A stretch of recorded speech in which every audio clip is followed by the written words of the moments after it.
As far as in-person early voter turnout, mail-in ballot returns are the highest in Baltimore County. All right, is that a surprise to some of y'all? Baltimore County having the highest in Maryland, right? And so, less than a week, 6 days away. Some voters in areas of Maryland are making sure that they get out early to beat the lines, to cast their votes, and it's a good thing. Often you will hear folks lie to you. They will lie to you and try to say that voting is not important. Oh, voting is very important. They will try to lie to you and say that voting does not make a difference. It does. It does. Now, whether you realize it now, or maybe you need to get a little bit older before you realize it, you should realize it. You should realize, especially these local elections. The local elections directly affect you because essentially the local elections, that's what governs the laws and where you live. So when folks say that voting doesn't matter, either they don't know, don't show, or don't care about what's going on in the hood. Now, Baltimore County is leading when it comes to in-person voter turnout, and more than half of the county's voters who requested mail-in ballots have returned them in Baltimore County. It is a convenient way. You can make sure that you get it done. You don't have to wait till the last minute. And it's very important to vote. It makes a difference. I know, and you're going to have these folks that are going to say, "Oh, it does this or that," whatever. I don't want to hear y'all complaining when y'all don't like the way things go, because you're not participating. You're not participating. And participation is key. Now, you also need to do research, got a little bit of homework. And then after it's over, you still need to check and hold these folks accountable. So a lot of people don't want to vote because they think that it just ends when you leave the voters booth. It does not. It continues. It's like any kind of relationship. You gotta water it.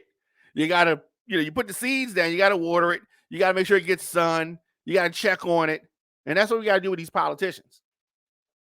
You gotta continue to check on them. You gotta continue to reinforce. Remember, you said such and such. Yeah, you gotta do that. You can't leave it up to the human to just do it themselves without you reinforcing and checking up on it.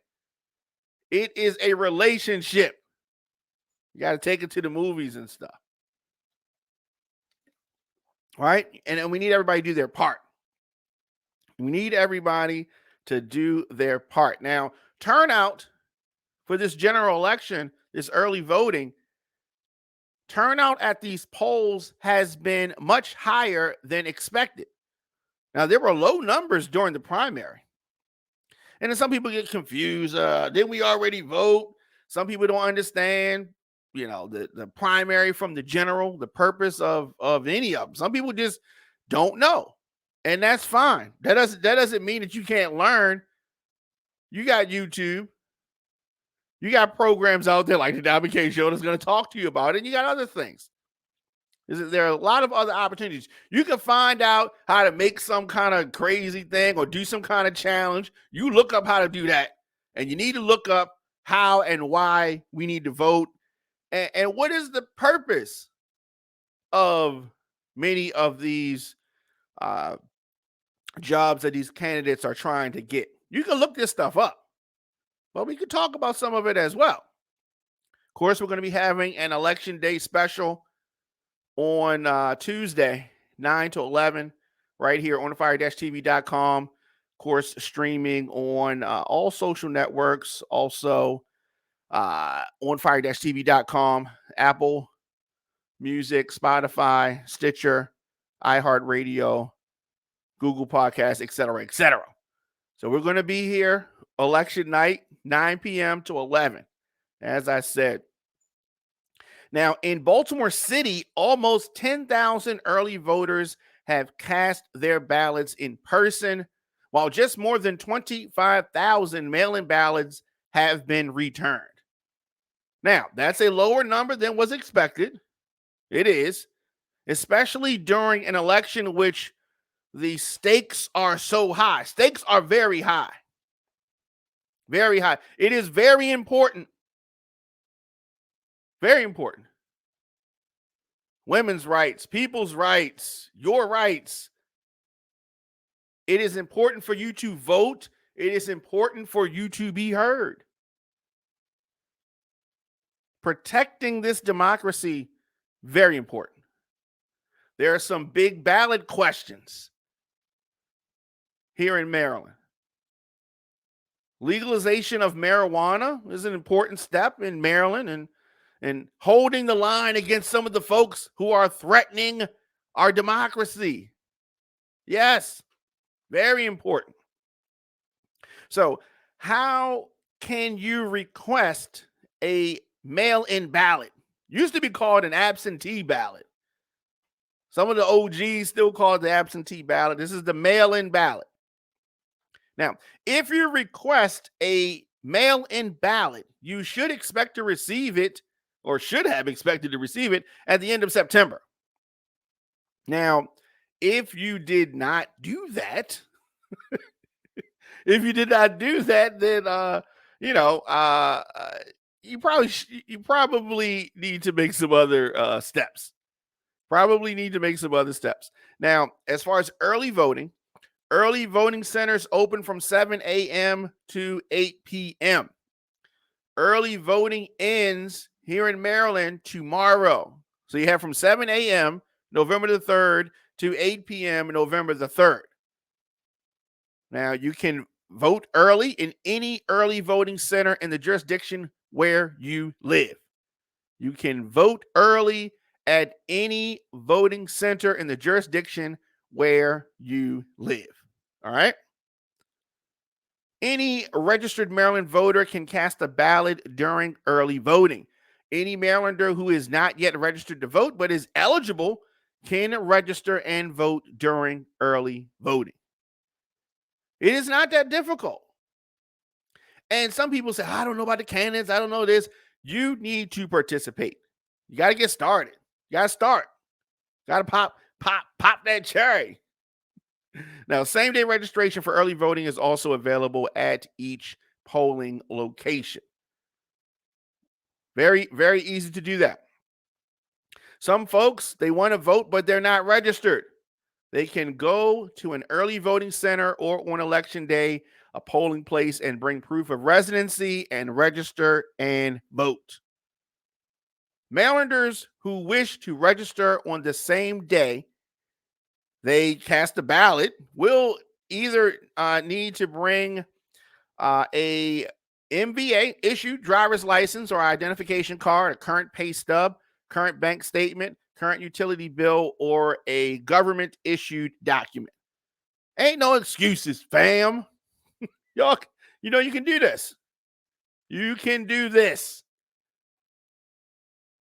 So right now we are 6 days away. 6 days away from election night. Now, in Maryland, the governor's race, top of the ticket, of course, the incumbent Republican governor, Larry Hogan, is term limited and is serving out his second of 2 terms. So he is going to be exiting the governor's mansion. The lieutenant governor, Rutherford, announced in the spring that he would not be a candidate for governor. Not be a candidate for governor. I don't know why. It's interesting. That's interesting. Now, for the governor's race here in Maryland, Westmore versus Republican Dan Cox. Westmore is a former CEO, a veteran, and a small business owner. born in Tacoma Park, Maryland. He is 43 years old. His running mate is the former state delegate Miller, Democrat from District 15, which is Montgomery County. And she served from 2011 to 2019. So you have maybe heard her name, Miller. He references her frequently. No, Dan Cox doesn't even mention who he's running with. Like, that name doesn't even come up. Dan Cox also a state delegate, District 4, which is Carroll and Frederick counties since 2019. Born in Washington, D.C. Now, his running mate is a Naval Academy law professor, Schiffinelli. But like I said, he doesn't even mention that. What's going on? What's going on? So that's the governor's race. Wes Moore versus Dan Cox. Now, if you pay attention to the polls, Dan Cox is far behind in the polls. He's trying anything he can do. Doesn't have a lot of money. Doesn't have a lot of support. That does not mean he can't. I don't know. He's trying to. I don't know what he's trying to do. Something. He's a Trump supporter. Helped organize folks to go up January 6th and do the craziness that they did. There is also a third party candidate. There is a libertarian, David Lashar. There's a Green Party candidate, Nancy Wallace. There is a working class candidate, David Harding, and an unaffiliated Kyle Sefkick. But you need to vote for one of these folks. But if I was a betting man, which I am not, but if I was a betting man, I'm betting on Wes Moore. One thing that I definitely commend Wes Moore. Initially, when Wes Moore got on my radar, maybe like 2 years ago, about 2 years ago, I thought, he was doing his exploratory campaign. I was in Atlanta and I saw an interview that he did on Bloomberg. And I said, this guy's pretty sharp. He has potential. And no, I do not. Mac boy, I do not. Thought that he had potential. And when he eventually ran during the primary, I thought he was kind of phoning it in. I thought he was kind of phoning it in. I saw him in a few appearances, a few forums, a few debates, and he had moments. But I've seen a lot of interviews with him regarding his book and during his exploratory campaign run, so to speak, when he was trying to decide whether he was going to run or not. And it's very engaging. But somewhere during the line, I don't know what was going on, or maybe he was trying to. I don't know what was going on. But during the primary, I was kind of like, I don't know. But since he has become the nominee, he has tightened that thing up. He's on message when he's speaking. He's engaging, and I think that, like many are predicting, this is a future star in the Democratic Party. This is a future national figure. Talking about Wes Moore, this is a future national figure.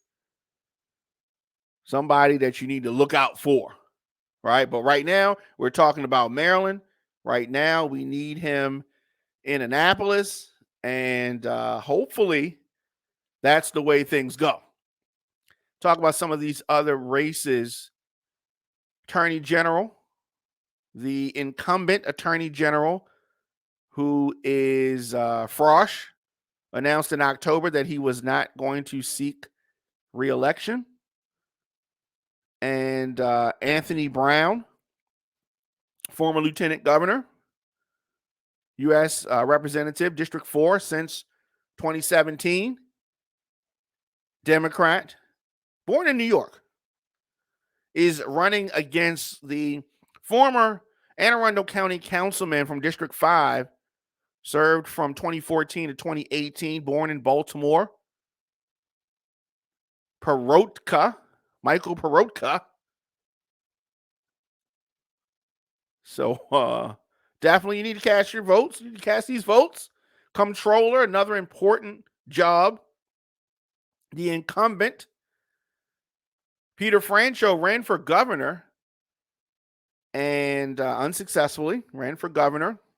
So now you have two folks trying to get that job. Comptroller, very important position in Maryland. Brooke Learman, Barry Glassman. Brooke Learman is a state delegate, District 46, Baltimore City, since 2015. She's a disability and civil rights attorney who was born in Washington, D.C. Barry Glassman, the Republican from Harford County. Since 2014, he was a county executive, which is, it's like the mayor, former state senator, and delegate, Harford County, born in Havre de Grace. So a lot of other races that we're looking at, of course, the Senate, Chris Van Hollen, the Democrat, running against another Chris Chaffee. And there are a bunch of races. And as I said, we are going to be here on election night 9 p.m. to 11 p.m. for our election day special. So I'm looking forward to that. We're going to be talking about the races that we have, announcements to make in it, and just talking in general, not just Maryland, but we're going to be talking about races across the country. And this is going to be election night, 9 p.m. right here on fire-tv.com, thediamondkshow.com. Let's do this. Let's take a quick break. We're going to come back with more of the program. You're listening to the Diamond K Show. Stay tuned.